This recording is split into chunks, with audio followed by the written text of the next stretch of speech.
President Trump says Secretary of State Rex Tillerson is wasting his time negotiating with North Korea. Tillerson says he's keeping open channels for now, mostly to talk about humanitarian concerns.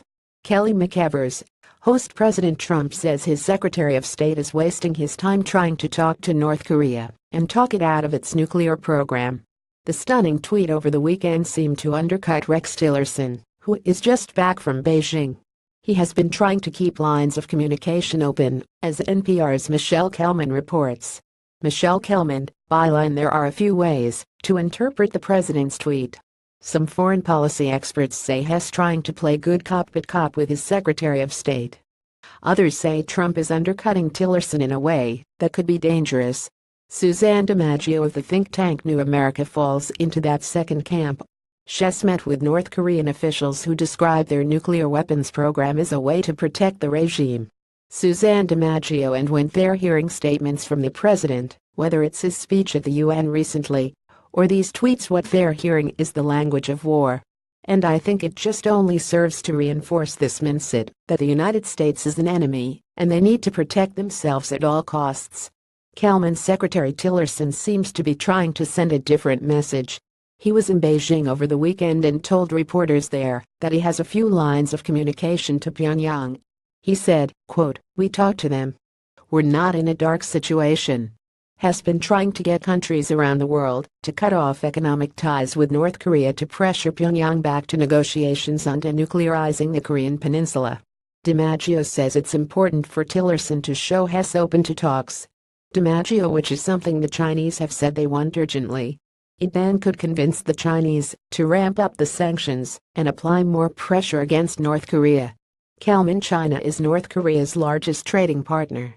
But again, DiMaggio says the president's tweets undercut Tillerson's message.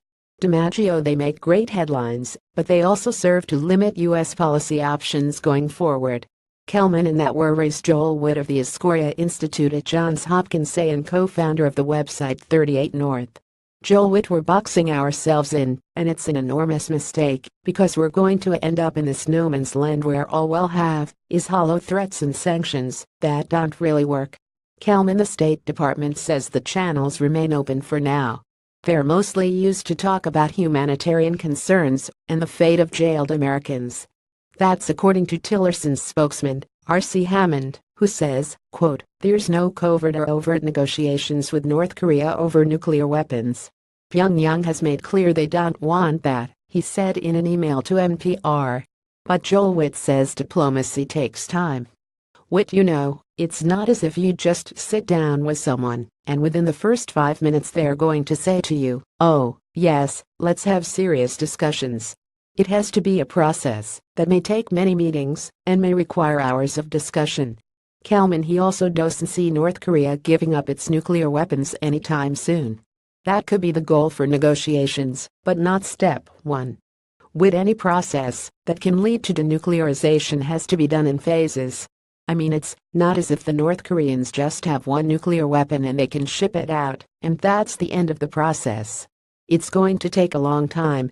Kelman: phase one, he says, is getting North Korea to stop its nuclear and missile tests.